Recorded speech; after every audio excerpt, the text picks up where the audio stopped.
Hello, and welcome back to Lists, a podcast where we count down our top picks in a variety of categories as a springboard into deeper or dumber conversations about art, media, and popular culture. My name is Scott Cassidy. I'm a filmmaker, screenwriter, and our pod's expert on all things cinematic. And I'm Colby Cuppernell, writer, English teacher, and our resident expert on all things literary. All right, back at it, episode 7. Is it 7 now? Yeah, Wow. we're moving right along. We are. We're getting them in, man. Yeah. Hope all of you out there have hit that subscribe button on however you're listening to this. Absolutely. And are listening along to every episode along with us. Yeah, get those alerts popping up on your phone when a new one comes in. It's good stuff. My phone does this thing, like I'll get home and hit my Wi-Fi, and all of a sudden it's just like 25 new episodes of podcasts. But man, I subscribe to them, so there you go. I hope you subscribe to ours. Do you? Yes. Oh, wow. You had to think about it. I mean, I guess you've already heard it, but still, like, come on, man, help our numbers. Yeah, I got to boost the numbers a little bit. You got to boost those numbers. Yeah. All right. I got a nephew and a niece with phones too. I'm going to put it on theirs when they're not looking. Oh, yeah. Just take the phone. Do whatever you got to do. So anyway, at the beginning of each episode of Lists, we like to go over anything left over from last week. Before moving on, do you have anything? Like any remaining thoughts or beefs? Feedbacks, anything? Well, just some good feedback's been coming in as people listen to episodes. It's been interesting to hear. We're getting a lot of love for including Scrubs. Oh, okay, good. Yeah. Oh, and we did. That was when we shared. Yep. I did get a message calling us out on the Detectives episode for what I was told was a glaring omission. Oh. And that would be What's that? John McClane from Die Hard. Oh. No, not a detective. It's a terrible suggestion. What do you mean not a detective? That's a detective. He detects that there's something shitty going on in the building when he hears the machine gun fire? Like, that's lousy detecting. No, he detects and that rather there's... obvious. He detects that there's some asses in need of kicking. I guess. Thank you for listening to the podcast and sending that in. That is moronic. Oh, wow. Wow.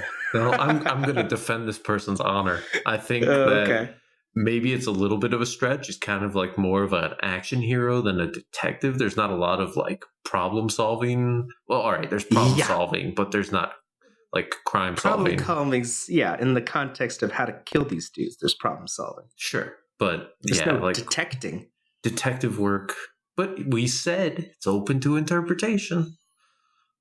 Yeah, that's just a bad one. All right. Oh, wow. Man, you're going to, seriously, way to endear yourself to our listeners, you moron.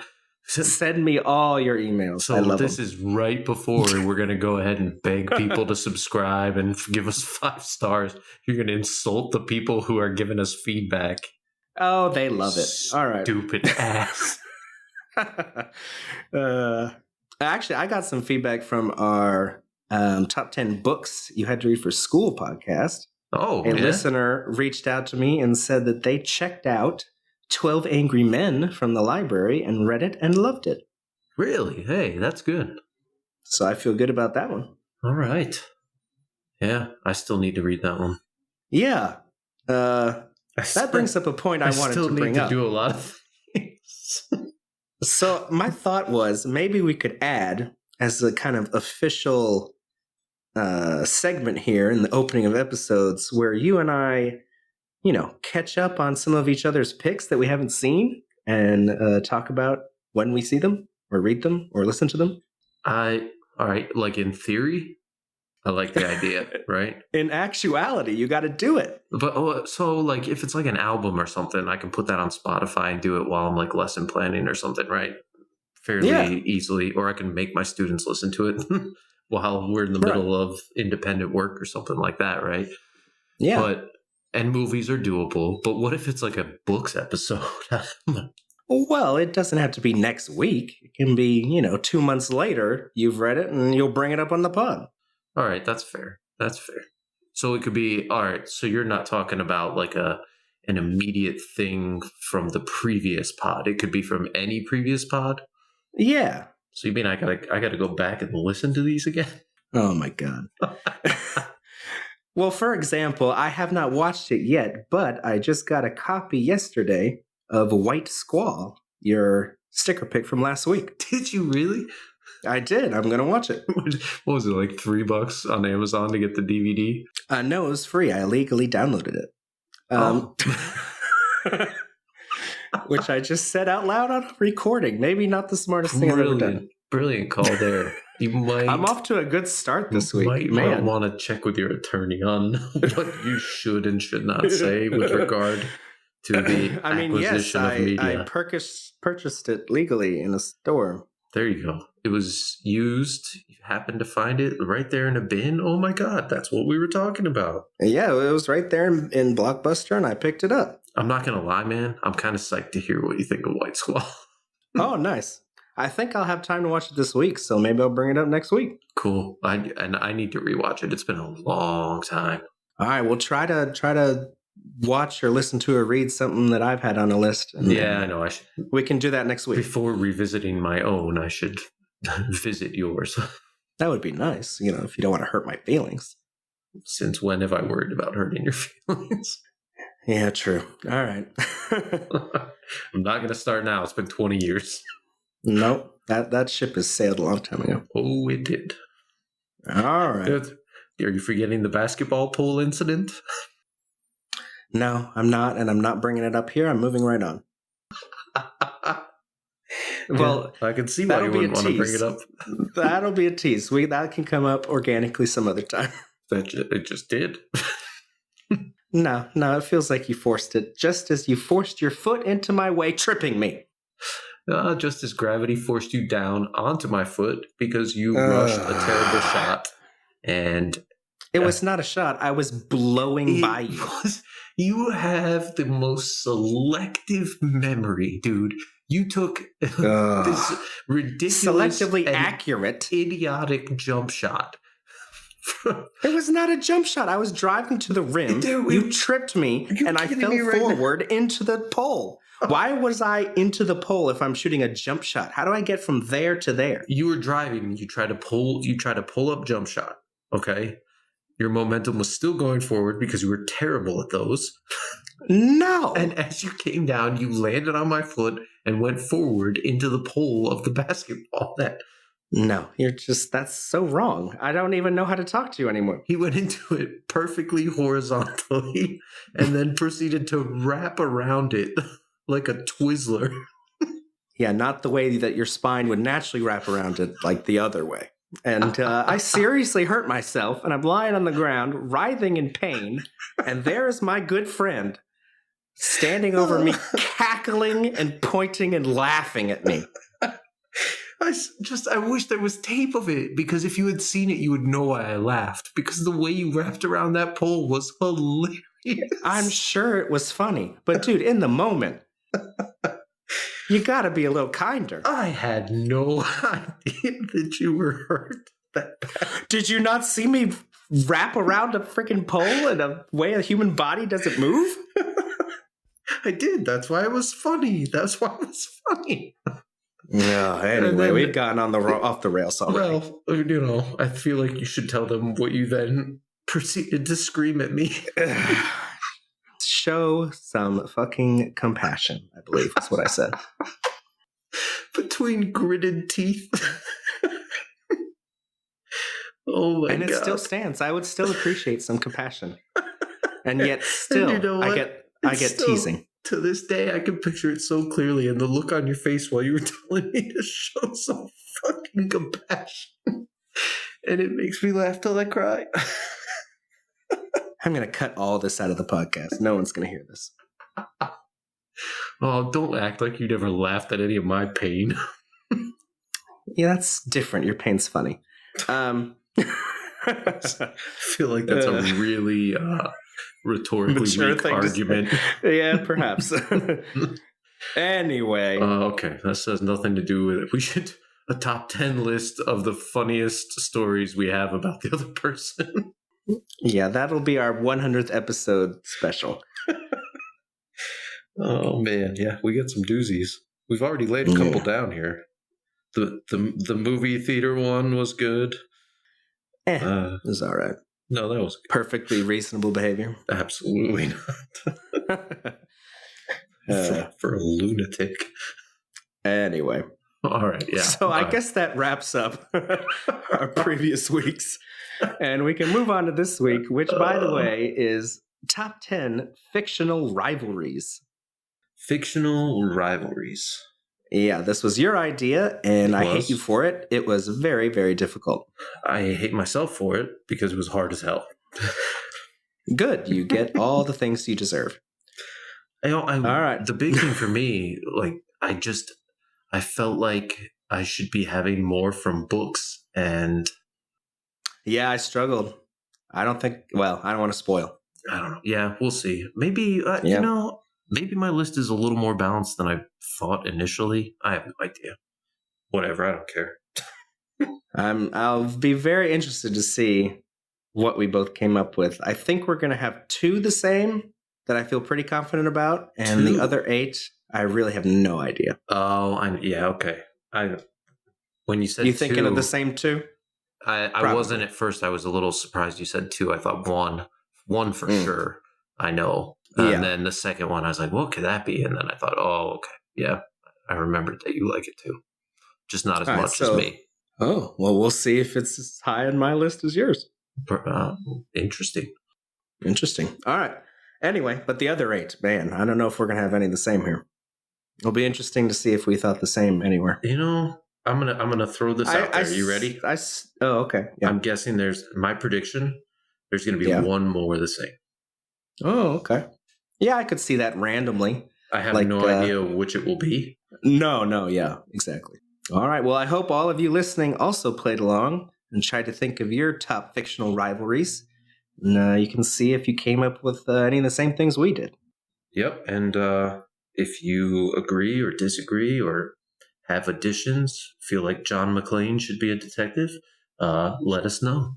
Yeah, that's listthepod@gmail.com, @listthepod on all the social media, or, our website, listthepodcast.com. That's where to find us, yep. All right, well, I guess before we move on to number 10, let's take one quick break. You're listening to Lists. This podcast is infinitely more fun when we get to interact with you.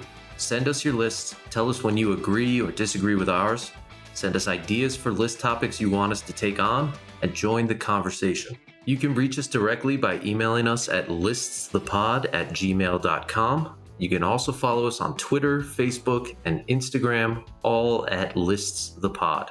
And remember, you can always find every episode of this podcast, links to all our social media, any polls we put up, any other fun stuff we come up with on our website, liststhepodcast.com. Now, back to our top 10 fictional rivalries. Okay, so here we are, number 10, fictional rivalries. Is it my turn to go first? Don't really care. Yeah, I forget. I'll go first then, I guess. Go for it. All right, so number 10, I have a pretty recent entry. Okay. It's a television show, aired from 2016 until, right now. It's still going. That is recent. Yeah. Okay. Any ideas? So rivalries makes me, I automatically think of drama and not comedy. But it is. Actually, Becky pointed out a really good one that didn't end up on my list that was a comedy rivalry.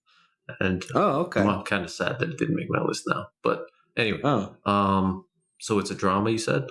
It is, yeah. And started in 16. Yeah, I don't think you've seen it. Yeah, dude, I got no idea. Yeah, I mentioned it briefly, I think, on a recent podcast. Anyway, my number 10 is Chuck Rhodes and Bobby Axelrod from Billions. Oh, you did mention that. Yeah. So anyway, Billions is on Showtime. The 4th season just ended earlier this year.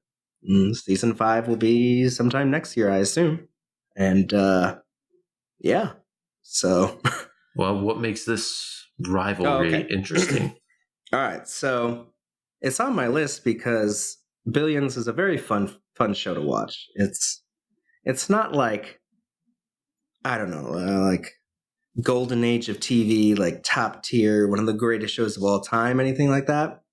It's like a solid A plus level, like entertaining, yet still some depth to its show. And the entire show is built around this rivalry between our two main characters. So, District Attorney Chuck Rhodes is played by Paul Giamatti, and he is from episode 1 at odds with billionaire hedge fund manager Bobby Axelrod, and trying to take him down and put him in jail and get him as, a white collar feather in his cap. And this rivalry is kind of stems from and begins with the fact that Chuck's wife, Wendy, works at Axe Capital for Bobby Axelrod. Ooh, drama. As his performance. No. Actually, the show's very, at least through 4 seasons, has been very commendable in that they've never gone there. They don't go the soap opera route with any of that easy stuff. Yeah. Okay. I mean, there's obvious sexual attraction there, but they are professional, and she's married. 4 seasons, though. It was, 48 episodes in. Hasn't happened yet. So they're being strong. But anyway, she works there as like a performance coach. Like she's a therapist. So she gets to hear all of Axelrod's, dirty dealings. And then she can't tell her husband, who's trying to get him in jail. So she's got like all the shit he needs. Yeah. And then she can't because of the obligations of her. Oh, all right. That's an interesting conundrum. Yeah. And man, do they go back and forth at each other. Like in episode 1, like Chuck Rhodes is, elbowing him in the sternum and trying to get him to make mistakes. And man, there's great scenes. It seems like every season ends with them ending up in the same room, like snarling at each other. Like one of them has put the other in jail. One of them has got the other fired. So they go back and forth. History.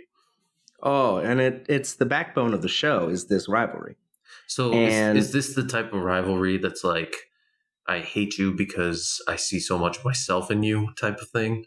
Yes, but they're not even self-aware enough to know without the self-awareness. Those tend to be, I don't know about how your list turned up, but those are kind of my favorite types. We're the two sides of the same coin type of thing. Yes, very much. They both break the law so many times, including the district attorney, who probably breaks the law maybe even more. Really in an effort to get each other. There's one of my favorite moments in like television history, which I know is hyperbolic, but I think it's the second to last episode of season 2. It's a great episode. The entire episode, you think one of them has been bested by the other until the very last scene, you get this montage of a season-long twist reveal that it's really been the other way around this whole time. And then it comes around to this character who's you think is crying in their hotel room, defeated. And the camera slowly moves around them, and you see that they are crying with hysterical laughter at having won. It's just fantastic. All right. But yeah, anyway, this most recent season 4, they actually entered a very uneasy truce to help each other combat greater enemies for the time being. Oh, I love the uneasy truce. Yeah, so they do really fun stuff. It's a very fun hallmark. show. That's a hallmark of the great fictional rivalry is the the uneasy truth to combat the greater enemies. Yes. So this is maybe the most traditional, like, rivalry entry on my entire list. Like, it is a straight up. Oh, so you did a little stretching of the definition? It was hard for me. It was hard for me to think of, like, straight up, easy, checks every box rivalry. But this is definitely one. And it's a really fun one. The show is really fun. You know, you got a billionaire behaving poorly and being rich and flashy. And you got, they let the pop culture references fly. It's very funny. Yeah, it's just enjoyable. It's written and co-show run by Koppelman and Levine. They wrote the movie Rounders. I don't know if you've seen that. I've heard a lot about it. I haven't seen it. Oh, okay. Well, I figured maybe you'd seen it and liked it. It's up your alley. But anyway, I think you'd like the show. It's a great, like, it's a drama, and it's incredibly well made, and it's very well acted, and it has depth. Don't get me wrong, but it's more, you know, an entertaining hour of TV. Okay. All right. And it's a really fun back and forth rivalry from two people who give up all their morals and principles to try to take each other down.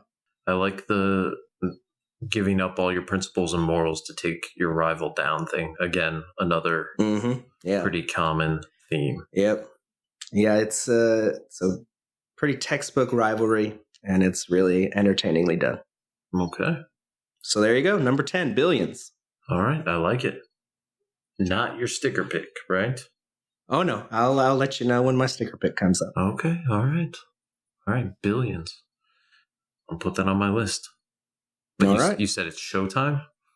Yeah, it's on Showtime. Okay. I don't get Showtime. I'm going to have to look into it. There's a Showtime app. You can get your free 14-day trial. You can test it out. Ah, yes. Do the old-fashioned cram it all in. Yeah, I mean, see if you like it. And if you really like it, you know, you can sign up for a month or two, whatever you need to finish it. Yeah. Okay. All right. I recommend it. All right. Billions. There you go. I like it. Good description. All right. Good deal. Give me your number 10. All right. Number 10. Number 10 is from a movie we have mentioned on previous pods at least once, maybe twice at this point. Oh, I've seen it? That actually just made me think if we have any Ethan Hawke on our list this week. We'll find out. And if we don't, we're going to need to find a way to get it in there. Well, I think you just did. We've got it. Well, no, he's got to be on the list. It's a tradition. Oh, I see. Anyway, all right. So, okay. So this is a movie we've both seen. It's a movie I know we both like quite a bit. 2014 film. I believe the lead actor in it won Best Actor for this role. What is it? Nothing? Crickets? Oh, you want me to guess? Well, that's, for God's sake, that's part of the thing. What did you think I was giving you all that for? As a tease before you said it. Oh, for God's sake. Oh, man, I screwed it all up. All right. You're like 80% asleep tonight. No, I'm awake. I don't know. I'm drawing a blank. All right. So then I guess I'll just put it out there. Yeah. So I missed it. My rivalry is between Andrew Neiman and Terrence Fletcher from the movie Whiplash. Oh, interesting. Okay, good choice. Thank you. I appreciate that. So Andrew Neiman is a young jazz drummer who has kind of devoted himself to this completely, right? Right. It's, you know, they do some stuff where we see how it costs him his personal relationships and things like that, how much he really, really just desperately wants to be the best at this. And yeah, his relationship with his girlfriend in that movie is by far the weakest part of it. Oh, and I would say it's not even by far the weakest part of the movie. It's just straight up weak. Yeah, it's, anyway. But great movie, though. I love it anyway. It's still a fantastic movie. Yes, that is very half-baked and great movies can still have, little problems. That very, very true. I mean, and we're also talking about nitpicking here. Well, sure, of course. And I think probably... It's so good, it makes me want to hold it to a high standard. Yeah, and I think you and I are pretty hypersensitive to that kind of thing, too. Well, maybe. I don't know. Maybe. Storytellers ourselves, or so we believe, or so we try to be. I wasn't going to put it in such a douchey way, but okay. All right, well, you'll have to rewrite that one for me, asshole. But then what I'm saying is you expressed exactly what I was trying to express. Yeah, you just came out and said it, which is probably the better way to handle things in life. Yeah, probably. Anyway, all right. Anyway, yeah. So Whiplash. Yeah. So the kid wants to be the best, and he's got this teacher who's just a fucking maniac. Yeah. Is how would you describe it? He's just obsessed with being the person who produces this next great genius. And so they kind of create this perfect storm together, and emphasis on the storm, yeah. Yeah, and is it a storm. And so there's this weird dynamic between them of respect and admiration, but also tremendous fear and hatred. And one-upmanship. And one-upmanship for sure. That's where the rivalry is, yeah. And boy, the end of that movie. How beautiful is that final moment? Oh, it's the best. It's beautiful in its ugliness. Yeah. It's one of those endings that I feel like you could read a couple of different ways. You know, like if you really? ask 10 I think people it's only one way. Well, I mean, I certainly see it one way. But I think if you ask 10 people coming out of the theater, like, so what's the relationship between them like now? Right? They're gonna give you different answers. Well, I don't know if it even tells you what it's going to be after that moment. I just know what it is in that moment. Yeah. I'm not even sure I know what it is in that moment. I think it is. I think it's the beauty of it. Horrible fulfillment of what they could do for each other. Yes. Yeah. And I think it's the beauty is in the complexity of it, is that they are willing to the put result aside, is perfect, but the work to get there is horrible. Yeah, and what they have to go through to get to that moment for them to just forget about it for the sake of art is just it's a really brilliant meditation on what some people are willing to do for art. And it seems kind of crazy, but it's very, very true. And I hope that doesn't make it seem like it's like a super artsy, you'll only appreciate this if you're an artist type of film, because that's not the case at all. No. I think it's a generally enjoyable film. Yeah, it is. You don't even have to like jazz, because I don't really, and I still love the movie. So yeah, and the music in it is it's great. There's a violence to the music that really parallels and emphasizes. It's like their body blows to each other. Yeah. Like most of the physical conflict comes via percussion. Yeah, true. Yeah. It's interesting. I don't know if I didn't even consider it. I didn't think of it as a rivalry maybe until I've heard you talk about it. It makes more sense. I saw it more as like mentor-student or torturer-torturee than rivalry. But no, the way you talk about it makes sense. I think maybe there's a part of me that took rivalry to not necessarily mean direct protagonist-antagonist type of thing, but could just mean fucked up relationship. And I'm glad you did, because I did the same thing. All right, excellent. So, all right, what do you got in 9? Oh, okay, all right. Number 9, I'm going to video games. Ones you watch or ones you play? Ones I play. So I am talking about, and I'm just going to say it because, you'd never guess in a million years. For those of you who have not been in a friendship with me for 20 years, I am not a gamer. No, Colby's played a couple random sports video games, and that's about it. It's pretty much it. Yep. Yeah. Because I'm a grown-ass man. Plenty of grown-ass men play video games. All right, anyway. Yeah. And women. Sexist bastard. All right, anyway. Wait, you're the one? Whatever. I'm not going there. All right.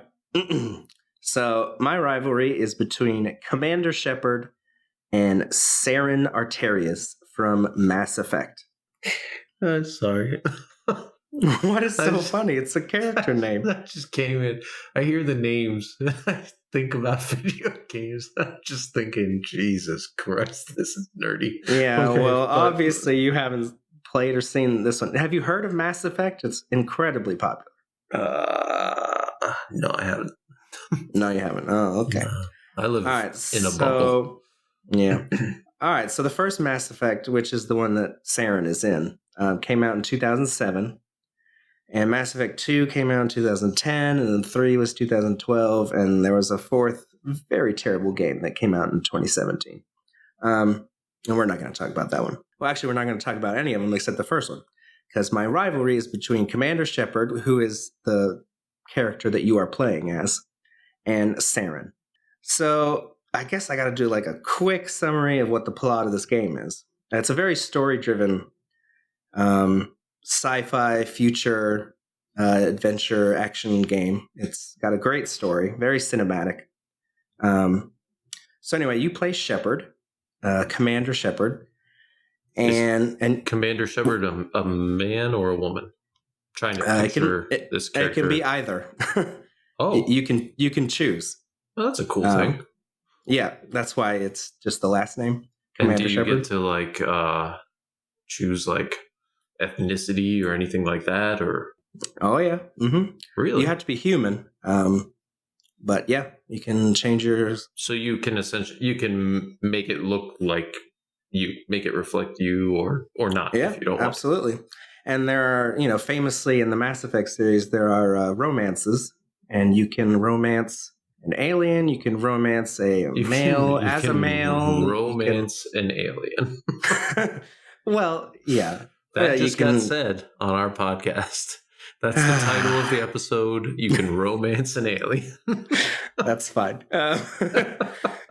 Or, as a male Shepard, you can strike up a romance with a male crew member or female. It's all, it's all about player choice. Do your thing, games. Baby. Do your thing. You do your thing, Shepard.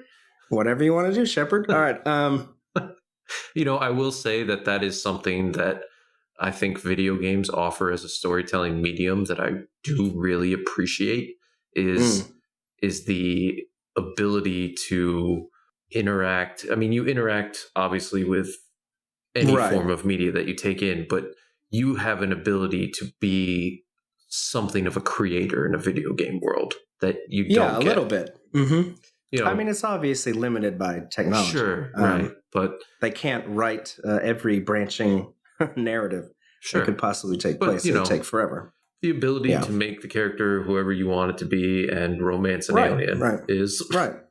Yeah. That's got to be a euphemism we use from now on. Okay, romance an alien. Okay. Is that true, or are you romancing the alien right now? All right. I like it. I think it's good. It's a great phrase. I know. All right, so anyway, the Mass Effect series of games are pretty famous for having these choices. And in this game, there's a moment towards the end where two of your teammates that you spent this whole game playing with gets separated, and you kind of have to choose which one you're going to save, basically killing the other one. That's a tough choice. Moral quandary. Yeah. And your choice in Mass Effect 1 of who you save and who you die, Mass Effect 2 read that save file, and whoever you saved was alive in game 2, and the other one was dead. So that kind of goes back to what I was talking about, right? You're authoring the thing as you go. Yeah. So anyway, the rivalry is between Shepard and Saren. So a quick little bit of the story. There's an intergalactic council, and humans have just recently kind of joined these other races as part of the galaxy-wide community, society. And they do not have a representative in the elite group of soldiers called the Spectres. And the Spectres are basically get free reign to do whatever they want and money and resources to do peace and justice in the galaxies, if you want to put it in Star Wars terms, right? And Saren is a Spectre, so he's incredibly respected, and everyone just lets him do whatever he wants. So early on in the game, you go down to this planet and uncover this conspiracy. There's an attack, et cetera, et cetera. Saren shows up, murders a dude on your team, and flies off. And so then you go to the council. You're like, hey, he's rogue. He's not what he's saying he is. And they're like, yeah, we don't believe you. What do you know? And so you spend a lot of the game basically trying to discredit this guy and following him around and trying to figure out what his plan is and tracking him down and getting in fights with him. And finally, you convince the council he's bad and they strip him of his status. But then he's with the bad guys that are behind the conspiracy thing. And yeah, this whole game, you're just tracking him down. You're finding out more about what his plans are. You show up to planets after he's just left and see the carnage behind, and et cetera, et cetera. Right? Right. So what makes this so enjoyable to you? I think it's interesting, and this is going to be slight spoilers here, for the story of a video game that came out in 2007. Well, that ship sailed, people. Yeah. Well, you learn that he really was a good guy, and he's being kind of mind controlled by the real big bad villain. And so you kind of then start to sympathize, because he was basically like you before you were you. And then he got corrupted. And so you like try to talk him out of what he's doing. And the way I played the game, at the end of the game, you finally get to Saren and you confront him. And if you have played the game a certain way, anyway, the big fight between you and this rival you've been chasing the whole game is you talking some sense into him and he going, oh God, what have I done? And he shoots himself. Oh, hey, whoa. Yeah. All right. So it's interesting. I don't know. Because it's like this whole game is like, this is my enemy. I'm tracking him down. And then it's like, oh no, he's just someone just like me who ran into the bad guy first before I did and got corrupted. And now I have to put him down. It's like putting down yourself type of thing. And he has a moment of clarity there at the end and does it himself. And it's just an interesting story. Okay. All right. Interesting enough to go top 10. Yeah, I wanted to get a video game rivalry in there, and that one really stood out for me. Especially, the Mass Effect games are some of my absolute favorites. Really great storytelling. I know they were optioned to make movies from them at some point. I don't think that's going forward at the moment.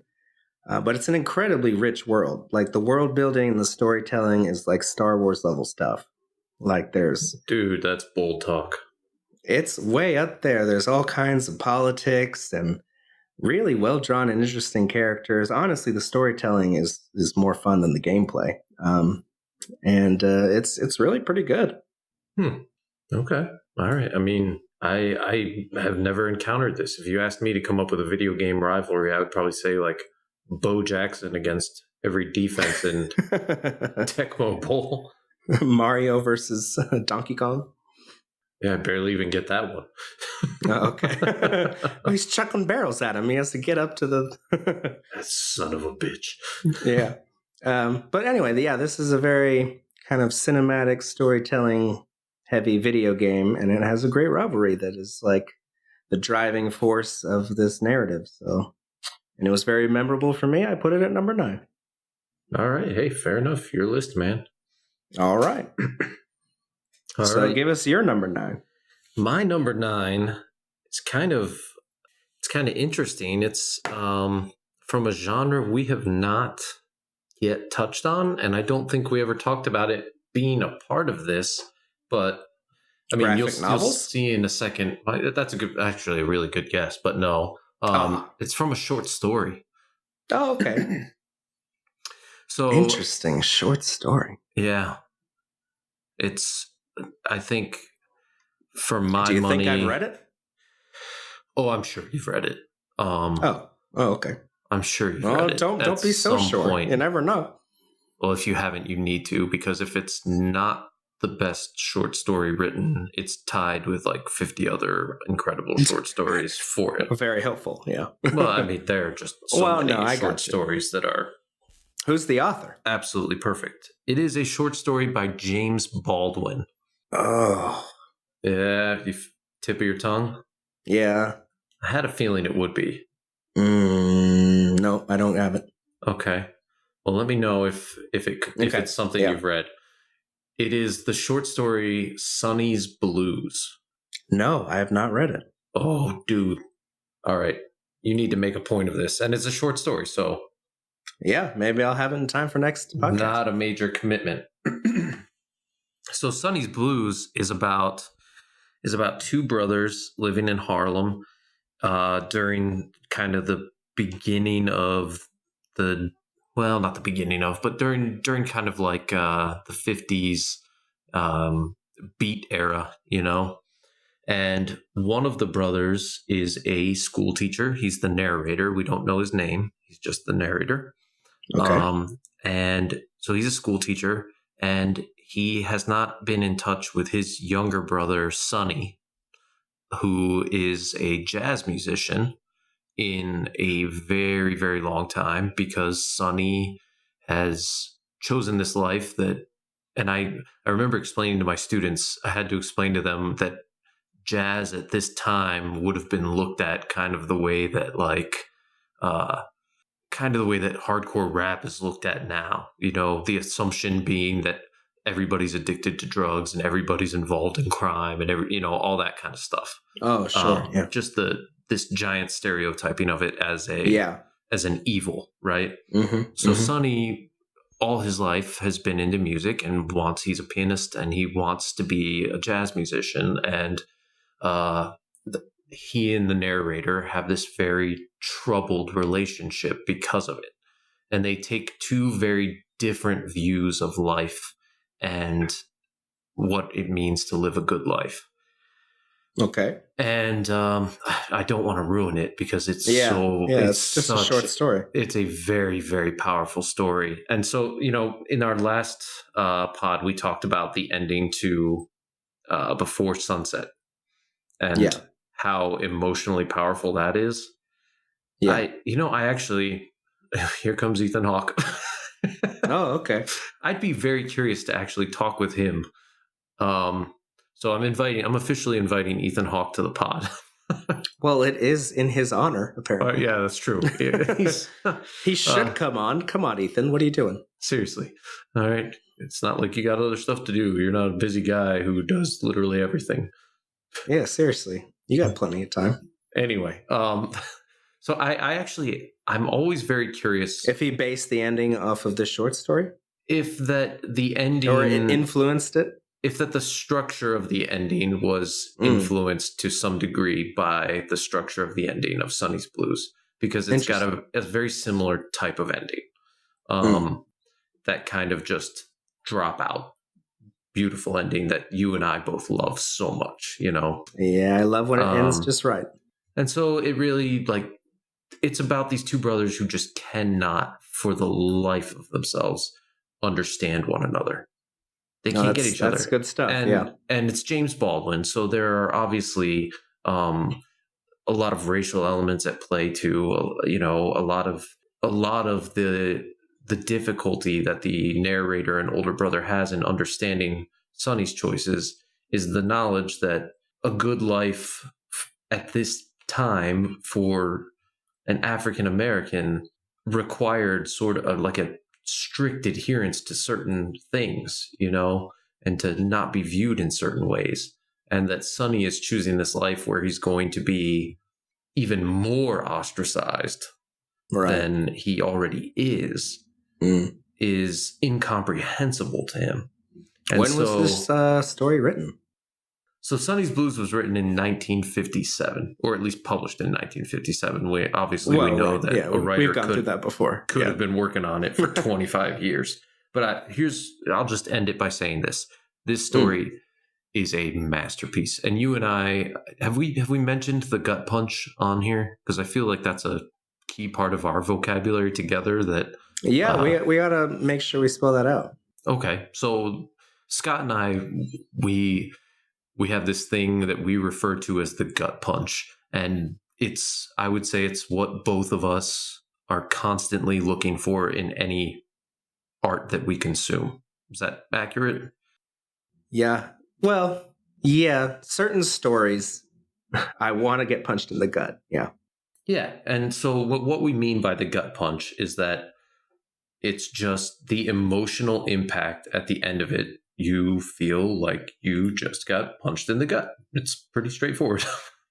Yeah, it hits you, literally. Yeah, it hits you like, heavily. Oh, man. It's like what I was saying with Manchester by the Sea. Like, God, that was... Yeah, there's some gut punches in that one. That was a balls punch. Yeah. Anyway, Sonny's Blues has got one of the all-time great gut punches. Ooh, I like it. It's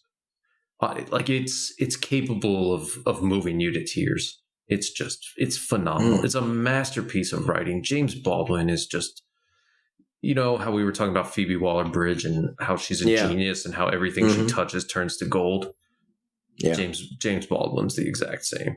Every single thing the guy did was just brilliant. All right. Well, I'm going to really try to read that between now and episode 8. And so hopefully I'll have a few words to say about it on the next honestly, pod. I can't wait to hear what you think of Sonny's Blues.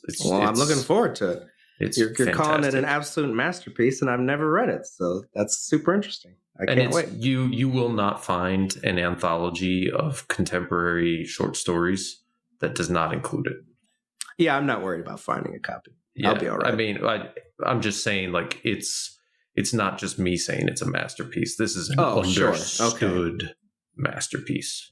Gotcha. All right, I'm excited. By one of the greatest writers we've produced as a nation. Well, I guess I'll get on that then. Jeez. All right. Yeah, you might want to hit that up. Yeah, what am I doing? And if any of you haven't read it before, what are you doing? Absolutely. Get on it. It's a short story. Type it into Google. It will pull up the PDF. Hell, send me your address. I'll mail you a copy. I love it that much. I think it's that important. Nice. So I assume this is your sticker pick. It actually is not. Oh, okay. It's not because when we get to my sticker pick, you'll know why. But that's fine. If I had a second sticker pick, which you don't, no.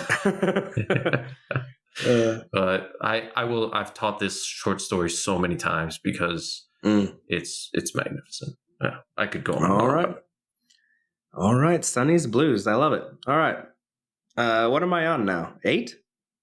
Yeah, we're at 8. Oh, okay. All right. So number 8 for me is a rivalry, as one would be on a Fictional Rivalries top 10. So this one starts in the pages of a comic book. Oh, and has since gone on to television and movies. I know what this one is. Oh, you do? Okay. It started in 1963. It is Batman and the Joker. Oh, no. What? I'm wrong? Really? You are very wrong. Oh, wow. Okay. I apologize for jumping the gun on that. Oh, man. No, not at all. Do you even know me? What, Batman and the Joker? You damn well better appreciate Batman and the Joker. They were in consideration. They were in the 20s or 30s. They got cut. Yeah, they were on my bubble too. All right. So no. I have the rivalry between Charles Xavier and Eric Lehnsherr from X-Men. That otherwise known as Magneto. Yeah, Professor X and Magneto. So which version of it? Yeah, that's a hard question. I'm just gonna go ahead and say all of them. Cop out. Well, it's those characters. Come on, they appear in different forms, and that's fine. Yeah. So they start, X-Men number 1 in 1963. They're both in it. Obviously, they've been played by Ian McKellen and Patrick Stewart, and then Michael Fassbender and James McAvoy on recent movies. And then I loved the animated show X-Men that aired on Fox from like 92 to 97. That was my jam. When you were a kid, like an afternoon one? Yeah, it was a Saturday morning cartoon on Fox. X-Men, the animated series. Fantastic. You know what? I remember my brother watching that. I watched every episode of that thing. And I just read the other day that they're going to have every episode of that on the new Disney Plus streaming service. Man. I know what my son's going to be doing. Ready for some nostalgia. Pump it in my eyeballs, Disney. You mean ready to pump it into your children's eyeballs and make them love what you loved? Yeah, well. You will like this. This is good. Watch. Your son is named for an X-Man. Well, my son's name is Logan. That's what I kind of like to claim. My wife just liked the name. And I kind of didn't say it was an X-Men character until it was agreed upon. And then once it was on the birth certificate, you were like, he's an X-Man. I snuck it in there. No, I told her eventually. We bought him a little custom, like, crocheted Wolverine doll that he's had since the day he was born. Anyway. Oh, that's cool. I think you should have just named him Wolverine. Well, that's a pretty cool name, too. I was going to say. Fun fact, just to show off my X-Men fan bona fides, Wolverine's real name is James Howlett, as we all know. No, we don't all know that. No, but seriously, I'm a bit of an X-Men nerd. They were by far my thing. I remember in elementary school, Wait a minute. His real name is James whatever? James Howlett. Yeah, that's his real name. So he just goes by Logan. That's preposterous. Yeah. You don't just get to go by another name. Well, he had amnesia and stuff. All right. He didn't know his name for a while there. Anyway.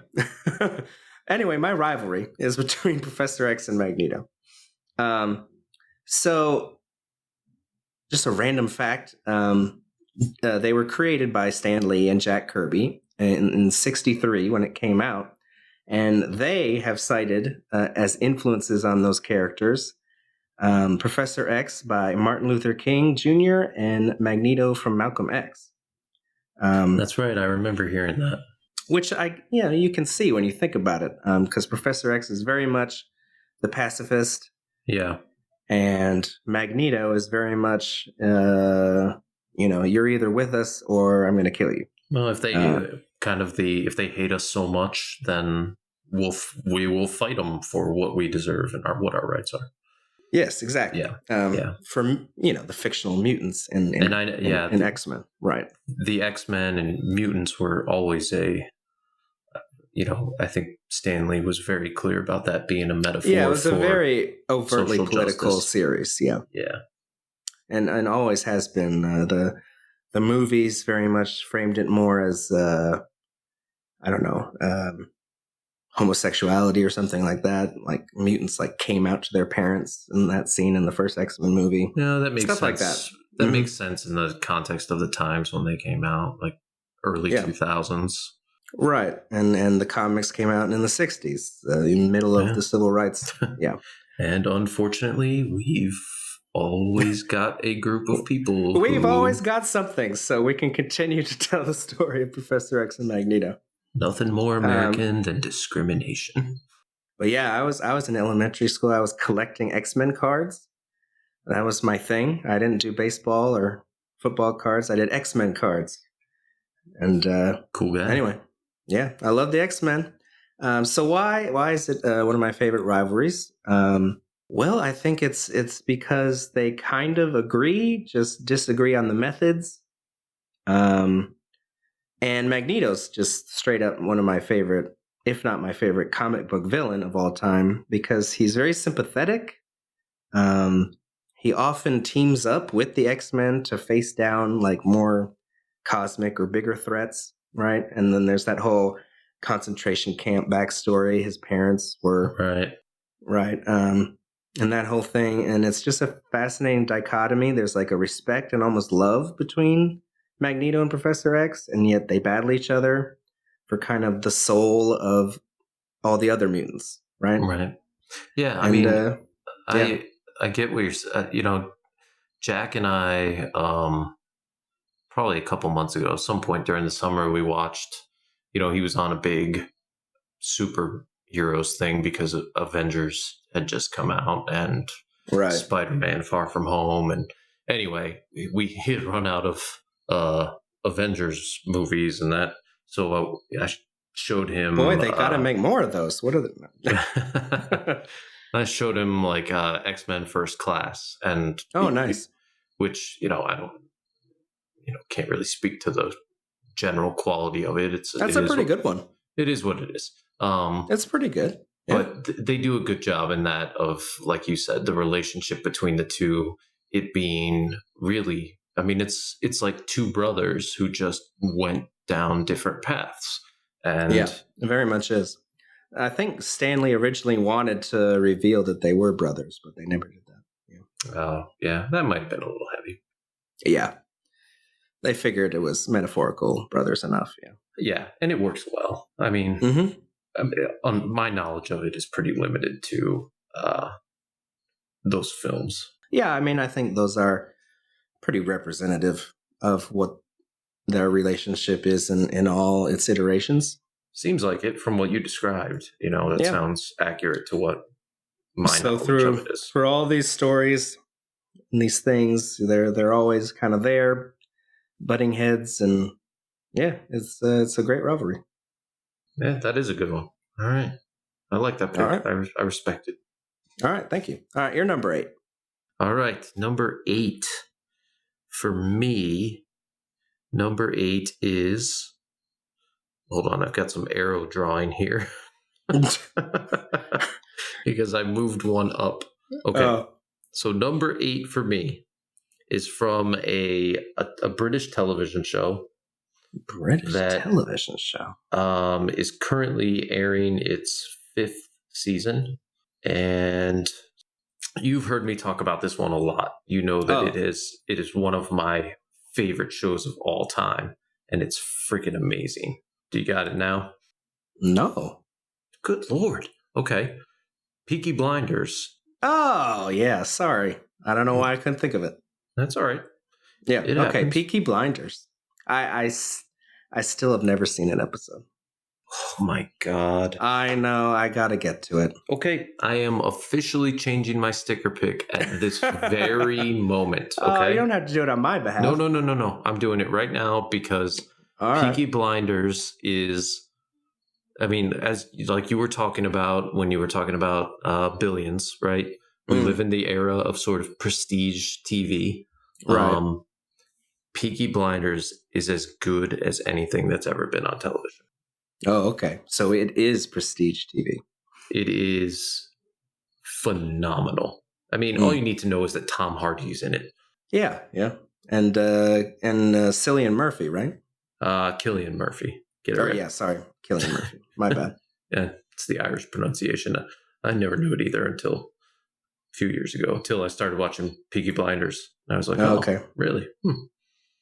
Anyway, so Peaky Blinders follows the Shelby family.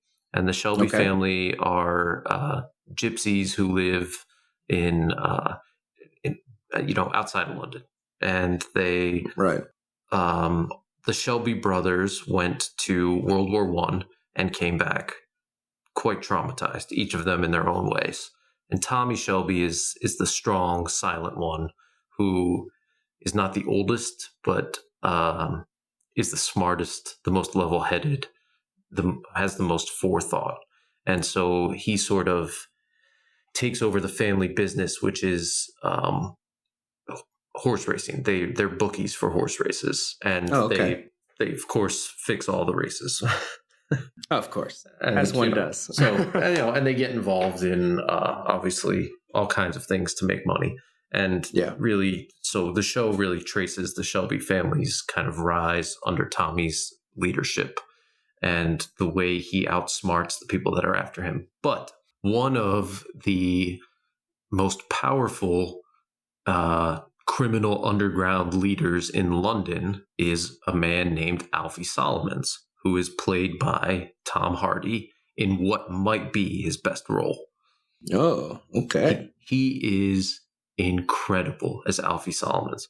He plays, so he is a a Jewish gangster, which sounds like sort of like something that they would throw in there just to make it, weird, make it quirky or unique or something, but it's not at all. The way that they have him in there, a real part of the character. It's a real part. Like his faith is a huge part of his character in a really fascinating way, and he even uses it to. Yeah, that always pisses me off in stories when it's like they throw in some fact about a character and then it has no bearing on their character. Especially when it's something like that, because that's not something trivial, And so, Alfie's constantly got these amazing one-liners of just making fun of, because Tommy's family is not, they're gypsy blood,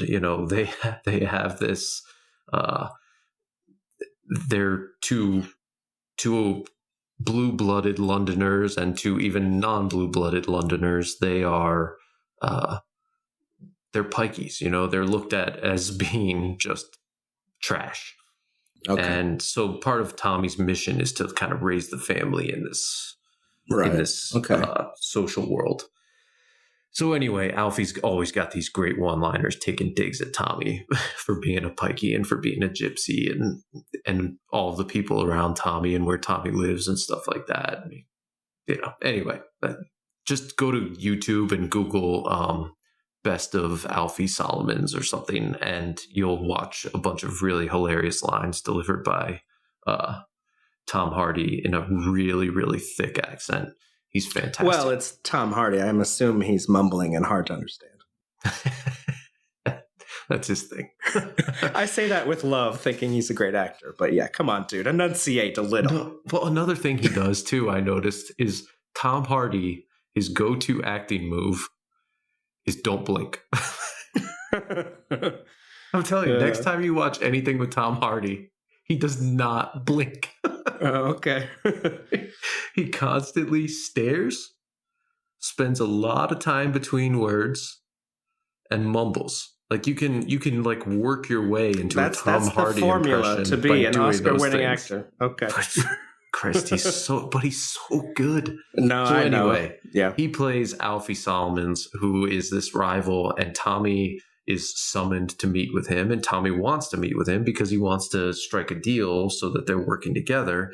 But Alfie is not to be trusted, and Tommy's certainly not to be trusted. And so this goes back to the uneasy truce thing that we talked about. Oh, so nice. Okay. There's a lot of uneasy truce making, double crossing.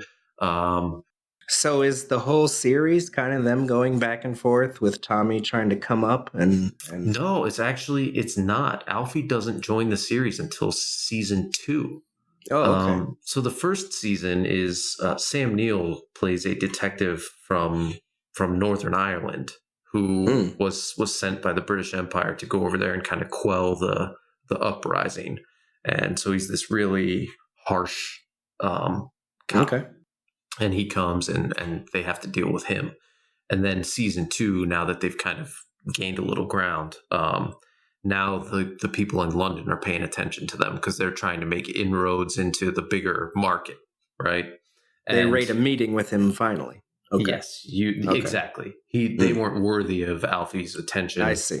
Now all of a sudden they are, and he's the guy who's gonna know who you are, and he realizes very quickly that Tommy Shelby is not someone to be trifled with. Nice. But at the same time, neither is Alfie.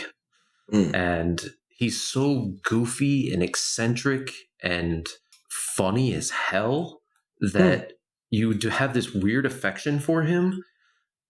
And at Despite the same time, the fact that he's a rival to your protagonist? Yeah. And he's also, it leads to him being underestimated quite a bit. And he uses that to his advantage. Like it's very much a put on act. And when he drops it and reveals like the true darkness that's underneath his character, how Tom Hardy gets intense. It's okay. It gets pretty scary. Precisely that, Nice. So, man, I can't believe you haven't watched. It pisses me off that you haven't watched Peaky Blinders. Well, that excites me. I'm looking forward to some great TV. Usually it's just like, oh, this is great. Now you get to watch it. We could talk about it. Like, I'm legitimately upset that you have not seen this because it is so good. All right. Like, it's so good that if Hadley had been a boy, I was fighting so hard for her name to be Tommy. Oh, just like my favorite quarterback. All right. Oh God, no, never mind. I would have ruined it for you. You would have brought that up. And I would have been like, okay, nope. No, I would have done it the day after the birth certificate was set. Sick son of a bitch. Yeah, I know. I do know that for our listeners out there, I think every season of Peaky Blinders is on Netflix. So that's where I'm going to watch it. Except for the one that's currently running. And sure. It'll be there eventually. It should be there quite soon. I actually haven't seen any of the new season, and it's driving me crazy. Oh, just waiting for it to come out here in America, huh? Yeah, but I don't think I can wait anymore. I'm just going to have to. And it's illegally download it? All right. No, it's one that I will gladly pay for because it is. Oh, yeah. God, it's so good. You idiot. Just watch it. All right. I'm on it. Peaky Blinders. Trust me. Like I think it's something you would like too. And that's your sticker pick? Do you want to describe what the sticker is again? Sure. Since I'm changing my sticker pick and making this my sticker pick, because I do feel like maybe not as many people have heard of it as should have. Or maybe, I don't know, for whatever reason, haven't seen it yet. You need to see Peaky Blinders. If you like fantastic, intense dramas where there are lots of twists and turns and you don't see them coming because the writing's so good. Nice. I mean, as you know, Scott, it's pretty hard to pull a fast one on people who have studied writing, you know? Yep. Because we know how narrative works, and we know that when something comes up, it's going to play a role at some point. You can see the groundwork being laid. Yeah. You know how the donuts are made, so to speak. So anyway, but it consistently gets me. It does. All right. Yeah. So anyway, sticker pick. This is a thing that we started in episode 1 as a joke, and Scott's wife very brilliantly told us, "Hey, that's a thing you guys should actually like do. That should be a part of the show." So sticker pick is the item on our list that we most recommend people check out that week. It's not the thing that we necessarily think is primo or best or the best example, obviously, because it would be number 1 every time. It's the thing that, for whatever reason, we feel like people may not have experienced, and we really recommend more than any of the others. If you're going to do one of them, do this one. So that's right. My sticker pick this week, Peaky Blinders. Oh my God. All right. Excellent. All right. Well, before my number 7, why don't we go ahead and take our last break? All right. Thanks for listening to Lists. You can find us on Apple Podcasts, Google, Spotify, Stitcher, or wherever you listen to your podcasts. Be sure to subscribe so you never miss an episode. And if you like what we're doing, please leave us a rating and a review, 5 stars. It really helps us grow and get the word out, especially since this podcast is still very new. Thanks in advance, and now let's get back to our top 10 fictional rivalries. All right, number 7, fictional rivalries. And this is one of the 2 that I thought we were going to have the same. Oh, all right. Coming in at number 7 for me. So number 7 for you, and okay, all right. Probably higher for you. All right, I have Jack Shephard and John Locke from the television show Lost. No comment. All right. So Lost aired on ABC from 2004 to 2010, and it's a fantastic television show whose ending was fantastic. Yeah, you're damn right. Make sure you repeat that, please. It's a fantastic show, and the ending is fantastic. A lot of people think that the last season of Lost was terrible. It was not. I'm telling you right now, I have rewatched it twice, and the first time I will admit, the first time I watched it, I was disappointed watching it air live. I was not. Okay. When I rewatched it, I was very, very pleased with it. When I rewatched it a third time, even more pleased with it. And now I've rewatched it countless times, and I love it. The finale episode almost made my top 10 movies that made me cry. Like, wow. Lord, I cry in that finale. Dude, there's so many moments in Lost. Yeah, it gets you. Damn Michael Gauchino with that piano, man. He gets me every time. Not Penny's boat. Oh, not Penny's boat. That's my favorite episode of the show. It's not Penny's boat, and we have to go back, Kate. We have to go back. I mean, come on, how can you top that in one episode? So good. All right. Anyway, so Jack Shephard and John Locke, played by Matthew Fox and Terry O'Quinn. So Jack is a spinal surgeon and a man of science. And John Locke is a salesman at a box company who is very much a man of faith. And they are very much... This is us. This is the two of us. Sort of, except I liked Jack better. Jack was my guy in Lost. Yeah, anybody who thinks Sawyer's better than Jack, like that was a big argument when Lost was on, and everybody was wrong about it who picked Sawyer. Yeah, everyone was wrong. I'm with you. It's Jack all the way. Team Jack. Team Jack. Hashtag. Although I was not a fan of Jack and Kate. I was a skater, if you will, for Sawyer and Kate. But anyway. I didn't feel super invested either way. Well, no, I did. Oh, you did? Okay. I liked both for different reasons. Yeah. Although I also liked Sawyer with Juliet. So I don't know if I love Jack with anyone, honestly. We are lost polygamists. Sure. We are lost polygamists. That could be another pull quote. All right. Yeah, right. Romance and Alien and Lost Polygamists. There you go. So anyway, yeah, Jack and Locke, and they are button heads from the get-go. They, we split our cast between the beaches and the caves. We split our groups into those who stay with Jack and those who go with Locke, and we have that episode, season 2 premiere, Man of Science, Man of Faith. We have... Oh, it's so good.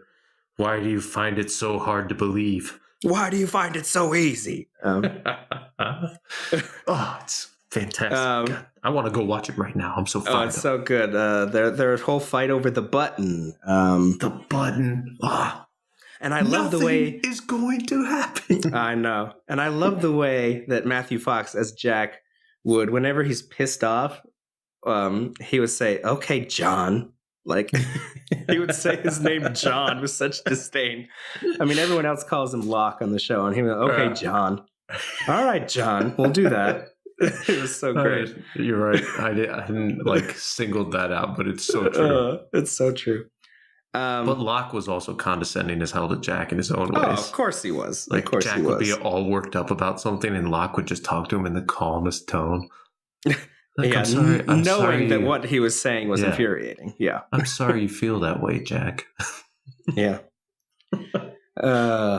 Anyway, it's so good. I don't want to spoil too much of Lost. It's just such a great show. Yeah, I love how it goes, without spoiling, it goes so full circle for Jack. Oh, that where he starts and how he ends up very much because of John Locke. Like the note, "I wish you had believed me." Oh my goodness. Oh yeah, jeez. But yeah, it's an ensemble show, of course, but Jack is the protagonist of the show. The show opens on his eyes opening and ends on his eyes closing. And his journey, his arc, is very much, it is most shaped by his relationship and rivalry and learning from John Locke. Yeah, I think, and unwillingly. At times, yeah. Kicking and screaming. Yeah, most of the time, yeah.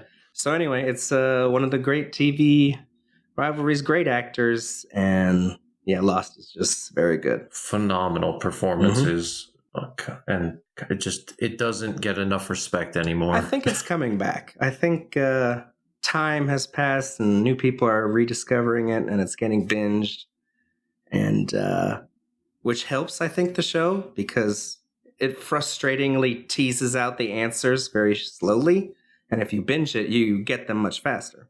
Although I think there is something that we as a society have lost. Yeah. No pun intended. Because you remember how season 5 ended.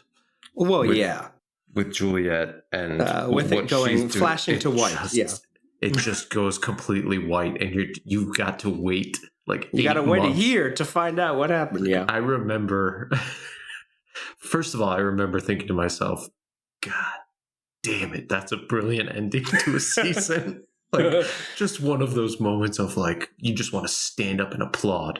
But I also wanted to throw my remote through my TV, because that might be the all-time cliffhanger. No, I still think season 3 is better. It more blew my mind. Or even really, season 1's with the light coming on.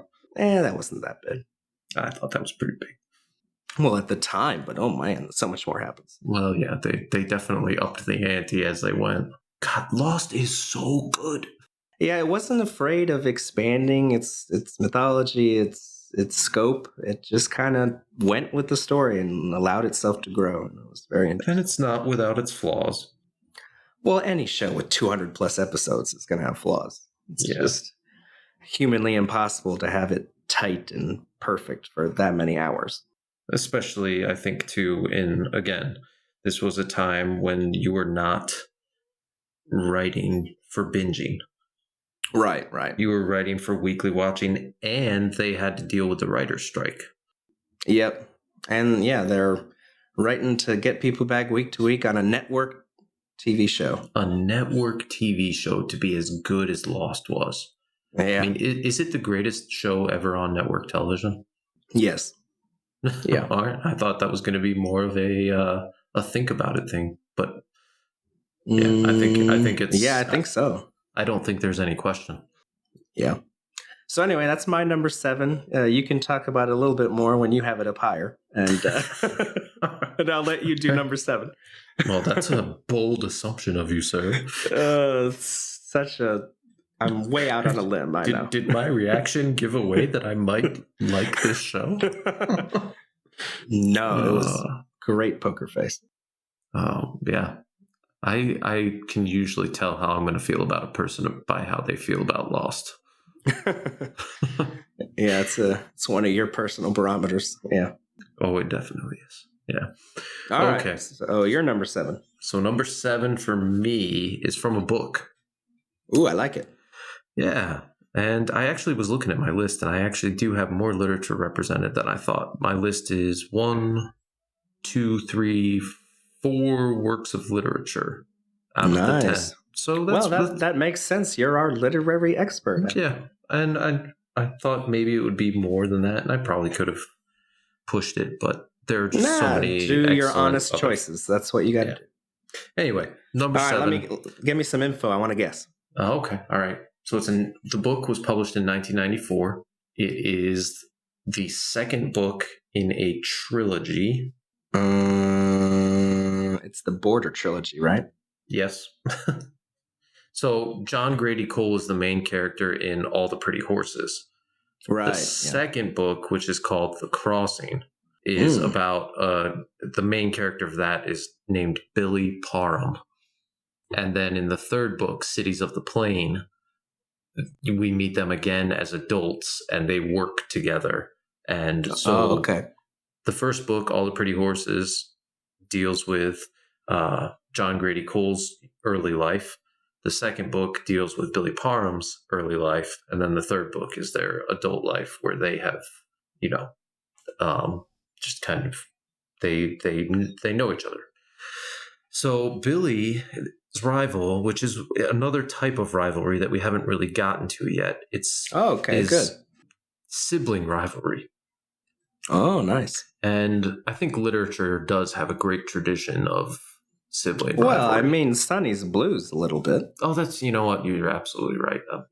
Okay. Yeah. Whoops. we already did do sibling rivalry. We just didn't talk about sibling rivalry. True. But anyway, so the rivalry here is between Billy and his younger brother Boyd. And so the crossing has this interesting structure where it's 3 separate times that Billy crosses the border between the United States and Mexico. The first time is he feels the need to, I don't want to give it away because it's such a beautiful book. It is phenomenal. Okay, yeah, then don't spoil. Yeah, so the first time is for a reason. When he comes back, something has happened, and his brother is very different. And he and his brother then set off together, and they have very, very different views of life now. And Billy's finding it really hard to relate to his younger brother, like almost like he doesn't know him anymore. And Boyd has become this almost like a Buddha-like figure in many ways. He's got this sort of wisdom beyond his age, and but at the same time, like Billy definitely doesn't see it that way. Anyway, point is, the two of them really butt heads and have a hard time, but they're brothers, and Billy is going to do anything for his brother.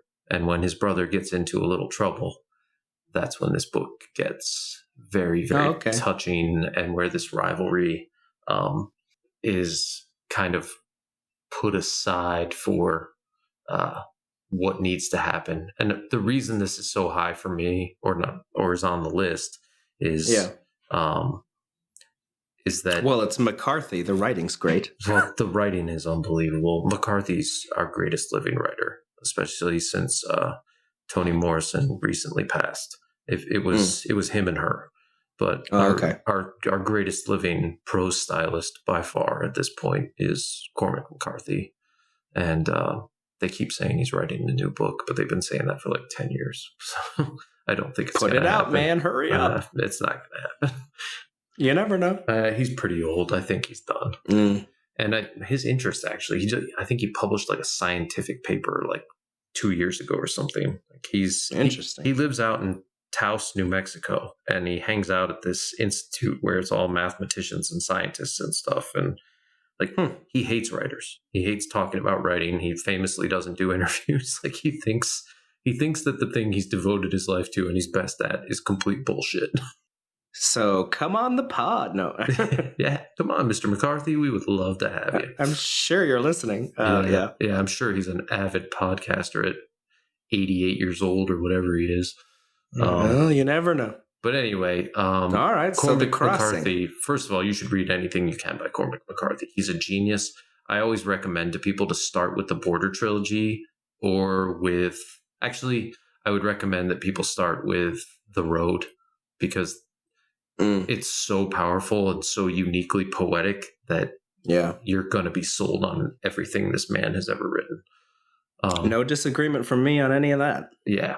But anyway, McCarthy wrote this trilogy, and I dig the relationship that these two brothers have. And I like what the splitting apart of their two lives and their two personalities does to Billy, who is our main character.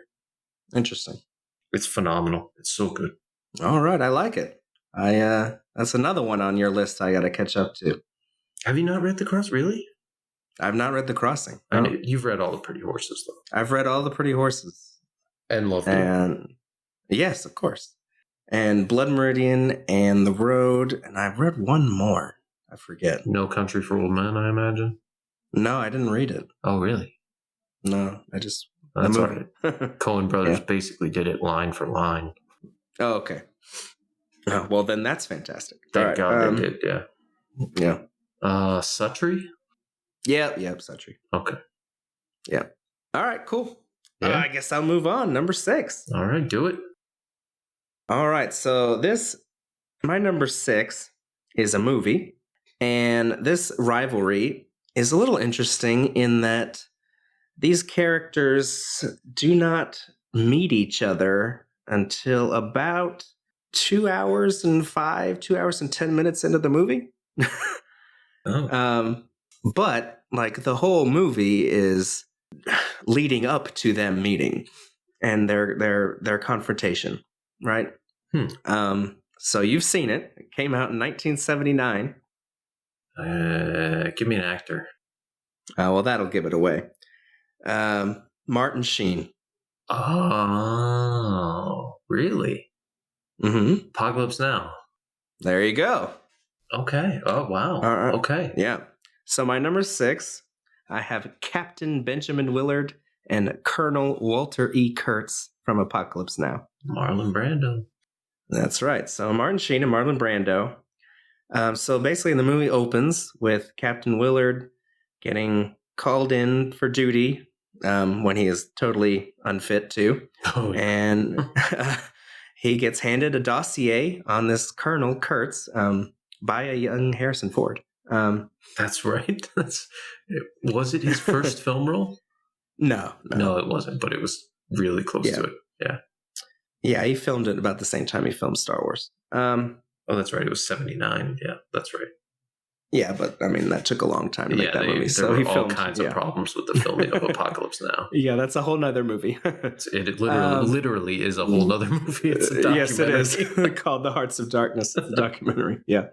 So yeah, anyway, our main character, played by Martin Sheen, Captain Willard, gets a dossier about this colonel who is the best. He's the best the Army had to offer in Vietnam, where this is about Vietnam. And you should probably say that this is based off of Joseph Conrad's novel, Heart of Darkness. Right. It's an adaptation of it. So Conrad's is set in a completely different part of the world and a different time, but it's a pretty loose adaptation, to be honest. Kind of just the basic idea. I think they took the kind of the outline of the story and then filled in all the rest. So this Colonel Kurtz, Willard is told, has gone insane, and his methods are extreme, and he's basically become like this cult leading god out there among the natives. Way somewhere in Vietnam, they've lost track of even where he is, and they're like, your mission, and this is entirely off the books, is to find him and kill him, assassinate him, basically. So the whole movie is Willard making his way up the river, trying to find Kurtz to assassinate him. And he's constantly reading this dossier on him, and we hear his voiceover, and it kind of narrates his trip up the river into the Heart of Darkness. And then at the end, after it's been built up for so long, he's captured by Kurtz. He's imprisoned. And he's not at all really kind of what we were expecting. But then again, should we really have expected anything else? And there's this great scene where he's chained up, right? And Kurtz hasn't really talked to him much other than calling him a grocery clerk. And then he just shows up with like war paint on his face, and it's night and it's pouring rain, and he's looking at him like, what? And then he walks off, and then he pops up again from behind him to drop his friend's head in his lap that he just cut off. The guy who was waiting back in the boat to call for reinforcements if he didn't come back in time. So poor chef. But anyway, and then of course the film famously ends with Willard's choice on whether or not to assassinate his fellow American colonel. And it's the horror, man. Yep, the horror. That's right. Yeah. So anyway, it's on my list. Apocalypse Now is a fantastic movie. And I like how it's this, off-screen rivalry of the mind. He's just reading up and, being influenced by him this whole time. And then they finally meet at the end and it pays off. I think that's a really great way of putting it, that it's a rivalry of the mind. Because like you said, it's all off-screen until... really right up until the very end. Very end. And so you have this, like, at first rivalry seems like, but it very much is, it's happening the entire time he's reading this dossier, and he's experiencing his own stuff he's going through, and and then it's when he gets there, Kurtz immediately sees him for what he is and what he's been sent to do, and is like, yeah, I see you. Oh yeah, and I know how you are viewing me, and yeah, okay, this is you versus me then. Right. So let's do this, buddy. Yeah, let's dance. Although, to a point, at the end, he does want Willard to kill him. Right. Just to end it. But yeah, anyway, it's just a great movie. I saw it recently in theaters. They had the... oh, really? Yeah, Coppola put out for the 40th anniversary a new final cut or whatever. A new final cut. Well, there was a theatrical version, which is like 2 hours and 37 minutes. Right. And then in the 90s, he put out the Redux version, which was way too long. It was like 3 hours and 45 minutes and basically added in all the stuff that he couldn't fit. But this one came in at like right around 3 hours. It was kind of a happy medium. He like edited in the best parts of the Redux and kind of tried to fit it in there. The theatrical cut's still the best one. It flows the best. But it was restored and looked and sounded awesome on the big screen. It was a lot of fun. Oh, I bet that's amazing on the big screen with the helicopters and the... Oh, yeah. It was so cool. So anyway, I guess maybe it's fresh in my mind, but yeah, number 6, Apocalypse Now. That's a great movie. Good pick. I like it. Thank you, sir. I actually saw that movie for the first time with you. Most great things that you have done have been to me. Right. Yeah. I see. I try and say something nice. I try and give you the credit. I know. I'm sorry. Agenda. Damn it. I know. This is what I get. And this is why it doesn't happen. Thank you. I appreciate that you remember that. Well, all right. Wow. I don't know what to do with that now. It just feels awkward. Let's go back to making fun of each other. This is weird, yeah. I love you, man. All right. No. We're not doing that. Sorry. All right. All right, go ahead. Number 6, save us. All right. Number 6 for me is going back a long ways in terms of when it was created, which you know is a rare thing for me. I'm not a fan of super old stuff. Yeah, you're a yearist, or what would you call that? I don't know. I like stuff from the 20th century onward. You're a centuryist, and this is bastard. A 19th century work that it was initially a novel. It then became a very, very famous Broadway musical, and it is Victor Hugo's Les Miserables. Sure. Better known as Les Mis, right? And the rivalry is between Jean Valjean and Javert. So Jean Valjean is a man who was arrested by Javert for really just minor theft. Yeah, very, very, very little. Steals a loaf of bread and put in jail for a long time. So because that's how it was. All right. Yeah. He eventually escapes and is living. Valjean creates a life for himself as a man who's constantly on the run and is under disguise and all of that. And but Javert has made it his mission in life to hunt Valjean down, which sounds. The more I say this, the more ridiculous it sounds that this guy makes it his mission in life to hunt down a dude who stole a loaf of bread. Get over it, dude, man. It's like, I'll be good and goddamned if you're getting away with that. Yeah, seriously.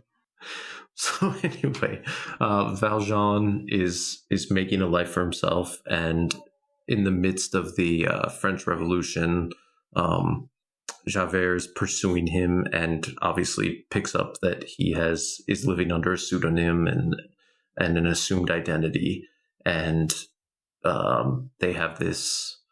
Javert kind of represents the the law is the law. There are no exceptions. Yeah. You must do your time, even if it is something as silly as stealing a piece of bread when you are starving type of thing. Like, he is a by the books. Yeah, it's guy. like it'll, slippery slope. You got to follow it to the T. Yeah. Yep. And Valjean is a different kind of man. A sensible, rational human being. Yeah. And so, I really don't want to ruin what happens. Yeah. But there's this beautiful ending to this rivalry that is really just perfect. So that's a good choice. And I'm interested. What version of it do you think is the best? Oh, boy. What would you recommend if our listeners have not experienced the story of Les Miserables? How should they do it? Is that the same answer or is that a different answer? I don't know. If you have not experienced Les Mis in any way, I would say that the best way to do it is the musical. It is, I mean, we said this, I believe. Find when it's playing in your town and go see it? Yes. We said this in the first pod. Some things are classics for a reason. And that is a Broadway classic for a reason. They adapted this novel into something that really transcends it. And it's the music written for it. And, forgive me, I don't know who did that. It's these songs. You've heard them before. They are famous songs. They are, but it's the storytelling. So I had never seen or read Les Mis until I watched the most recent movie. Oh, really? And that is the only version that I have ever experienced. So the Hugh Jackman, was it Anne Hathaway, right? Anne Hathaway, yeah. Which was quite terrible. So I'm hoping and assuming that it's great in other iterations. It sounds like it is. I don't know. There's a DVD, I believe, of the original Broadway cast doing the show. And obviously, if you can see it live, see it live. My God. Yeah. But that original production, it's just something for the ages. All right. Good deal. Yeah. I would not recommend the movie. Okay. Yeah. Well, then I'll steer clear of it. But Jean Valjean and Javert have got this, great dynamic. It's a great, kind of textbook type of rivalry. One's out to get the other's trying to avoid him, and classic for a reason. They have more in common than their short-sightedness will allow them to see. Oh, classic, yeah. It's so good. It's fantastic, and the way it ends is lovely. All right, cool. Well, I guess that does it. That is number 10 through 6 of our top 10 fictional rivalries. Let's call that a part 1, I guess, huh? All right, part 1 it is. All right, make sure you catch part 2 for 5 through 1 fictional rivalries. All right, look forward to it.